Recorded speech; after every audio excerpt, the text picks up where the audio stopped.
তোমরা এই কথাগুলো না ভুলে যেও না। 2024 সালে যখন এক্সামগুলো পরপর হচ্ছিল, তোমাদের এর অনেকেরই আছে যারা ক্লিয়ার করতে পারোনি এক্সাম, তারা আবার 2025 সালে এক্সাম দেবে।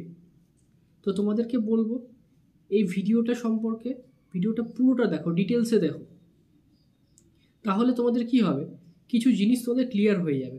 আর সবথেকে বড় কথা, নিজেদেরকে বুস্ট করার জন্য বা নিজেদেরকে ইমপ্রুভ করার কিন্তু এটাই সবথেকে গুরুত্বপূর্ণ সময়।